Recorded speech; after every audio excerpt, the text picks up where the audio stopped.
रेस्टॉरंटमध्ये एक जर का असं स्टार्टर आपण म्हटलं, की जे व्हेज आहे आणि खूप जास्ती आवडतं किंवा खूप जास्ती ऑर्डर होतं, तर ते म्हणजे पनीर टिक्का.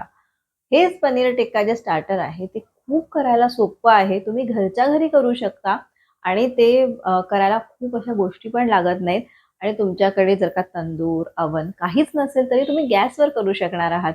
तर चला, आज मी तुमच्याबरोबर शेअर करते पनीर टिक्क्याची अशी एकदम सोपी, पण एकदम चविष्ट रेसिपी. तर चला आपण रेसिपीची सुरुवात करूया, ज्याच्यामध्ये आपण पनीर टिक्का आणि त्याच्याबरोबर लागणारी जी चटणी असते ती सुद्धा तयार करणार आहोत. तर सगळ्यात आधी आपण मॅरिनेशनची तयारी करूयात. त्यासाठी मी एक कांदा घेतलाय आणि कांद्याला अर्धा चिरला, त्याच्यानंतर अजून एकदा चिरला, म्हणजे पाव कांदा मी केला त्याचा आणि त्याचे असे जे लेयर्स असतात ना, ते काढून घेतले. तर असा आपल्याला कांदा चिरून घ्यायचा आहे. तसाच आपल्याला मोठी मोठी भोपळी मिरची सुद्धा चिरून घ्यायची आहे. तर ही बघा, असे मोठे तुकडे मी भोपळी मिरची सुद्धा केली आहेत आणि तसंच आपल्याला पनीर सुद्धा मोठं मोठं चिरायचं आहे. म्हणजे आता मी काय केले, 200 ग्रॅमचा हा एक पूर्ण बार आहे पनीरचा आणि त्याला मी आता 12 तुकड्यांमध्ये कट करते. तर 12 आपल्याकडे पनीरचे पीसेस आहेत. आपल्याकडे कांदा आणि मिरची ते सुद्धा 12-12 असले पाहिजे. आता आपण मॅरिनेशन तयार करूया. तर त्यासाठी दही घेतलेलं आहे. दही ना घट्ट घ्यायचं. त्याला तुम्ही स्ट्रेनरमधनं स्ट्रेन करू शकता किंवा तुम्ही चक्कासुद्धा घेऊ शकता. त्यानंतर त्याच्यामध्ये लाल मिरचीची पावडर, हळद, तसंच धणा पावडर, गरम मसाला, त्याच्यानंतर जिंजर गार्लिक पेस्ट, कश्मीरी लाल मिर्च हे आपण थोडं रंगासाठी घातलेलं आहे. कश्मीरी लाल मिर्च घालायची. त्यानंतर कसुरी मेथी थोडीशी अशी हातावर चिरडून ती वापरायची. तुम्हाला जर का नसेल वापरायची तुम्ही स्किप करू शकता. त्यानंतर मीठ चवीनुसार आपण घालणार आहोत. थोडंसं तेल घालायचं ह्याच्यामध्ये आणि 1 चमचा मी बेसन घातलेलं आहे. तर आता ह्या सगळ्या गोष्टी ज्या आहेत ना, त्या मस्तपैकी मिक्स करून घ्यायचा. हा आपला मॅरिनेशन म्हणजे मेन मसाला आपण तयार केलेला आहे.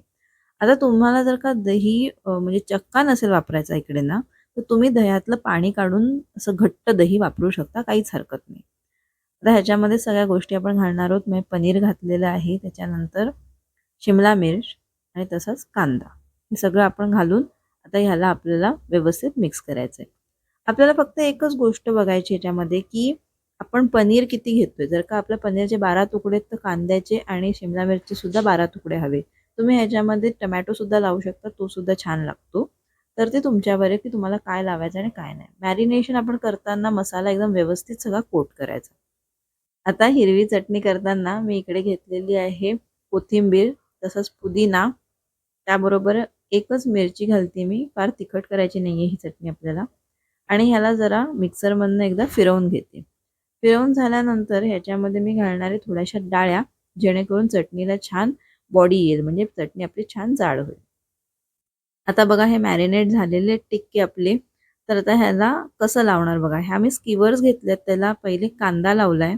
त्याच्यानंतर जे आपलं पनीर आहे ते लावलंय आणि त्याच्यानंतर भोपळी मिरची. म्हणजे मी हा एक सिक्वेन्स तयार केला आणि ह्या सिक्वेन्सने मी लावते. तसंच लावायचं. परत कांदा, पनीर आणि भोपळी मिरची असं आपण लावायचंय. आता इकडे तुम्ही जर का बघू शकत असाल, तर माझी जी स्किवर आहे ती मी ओव्हनमधले ज्या स्किवर्स असतात ती वापरली. पण तुमच्याकडे ओव्हन नसेल किंवा अशा स्किवर्स नसतील, तर बाजारामध्ये ना वुडन स्किवर्स मिळतात. तर त्या वापरायच्या. पण त्या वापरताना काय करायचं ते मी तुम्हाला पुढे सांगेन. आता तुम्ही पहिले इकडे बघून घ्या. हा जो मसाला आहे तो मी एकदम व्यवस्थित कोट केला ह्याच्यावर आणि इकडे आता पहिले आपण ह्याला शिजवणार आहोत. तर गॅस आहे ना, त्याची जी फ्लेम आहे ती मी मीडियम ठेवली आणि डायरेक्ट फ्लेमवर आज मी ह्याला शिजवते.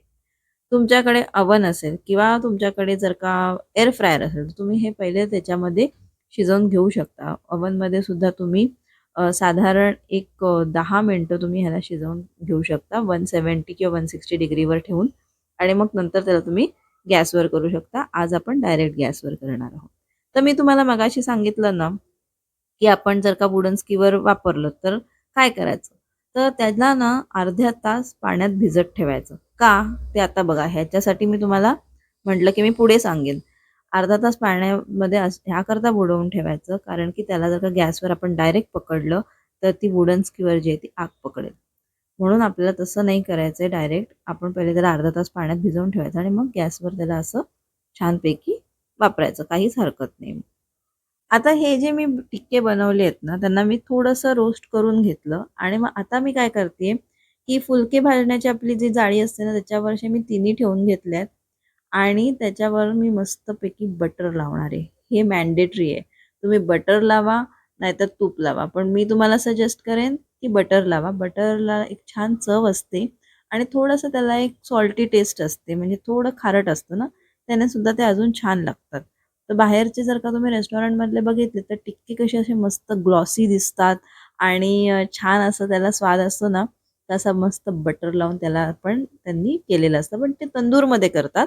आपण इकडे गॅसवर करायचं आहे, पण तुम्हाला इफेक्ट सेम मिळेल. छान स्मोकीनेस मिळेल. इकडे ना माझ्या किचनमध्ये मस्त असा स्मोकीनेस झाला आहे निर्माण. मग एकदम स्मोकी वास येतोय आणि छान वाटतं एकदम. सध्या पावसाचे दिवस चालू आहेत आणि त्याच्यामध्ये असं काहीतरी खायला मिळालं तर क्या बात आहे. तर तुम्ही सुद्धा नक्की बनवा. तुम्हाला जर का आवडत असेल माझ्या रेसिपीज तर कमेंट करून नक्की सांगा. व्हिडिओला हाईप करायला विसरू नका. आता मी गॅसची फ्लेम थोडीशी वाढवलेली आहे आणि वाढवलेल्या फ्लेमवर मी त्याला थोडंसं परत असं छान भाजते. आता बघा ह्याला आपण थोडं रोटेट करून भाजायचं. म्हणजे जिकडे आपल्याला वाटतं की कमी आहे तिकडे आपण व्यवस्थित परत एकदा भाजून घ्यायचं. पनीरला फार काही वेळ लागत नाही शिजायला, त्यामुळे एवढ्या प्रोसेसमध्ये सुद्धा पनीर व्यवस्थित होतं आणि तुमचे टिक्के छान तयार होतात. तर आता चला आपण चटणी पहिले करूयात पुढचे. हे ब्लेंड आपण करून घेतलेलं, त्याच्यानंतर त्याच्यामध्ये 1 चमचा म्हणजे 1 टेबलस्पून मोठा चमचा छानपैकी दही घालायचं. तर हे दही पण तुमचं घट्ट असलं पाहिजे, पाणी नसलं पाहिजे त्याच्यात.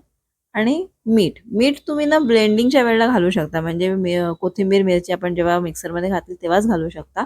मी तेव्हा घालायला राहिलं माझं म्हणून आत्ता घालते. काही फरक पडणार नाही, चव तेवढीच छान लागते. बघा आपले मस्त चमचमीत असे टिक्के तयार झालेले आहेत. तुम्ही सुद्धा नक्की ट्राय करा आणि मला लिहून सांगा की तुमचे कसे झालेत. व्हिडिओ आवडला असेल तर त्याला लाईक करायला विसरू नका. चॅनलला सबस्क्राईब करा आणि तसंच माझे जे व्हिडिओज आहेत ते तुमच्या फॅमिली, फ्रेंड्सबरोबर नक्की शेअर करा. पुढचा व्हिडिओ तुम्हाला कुठला बघायला आवडेल हे सुद्धा नक्की लिहून पाठवा. Bye bye.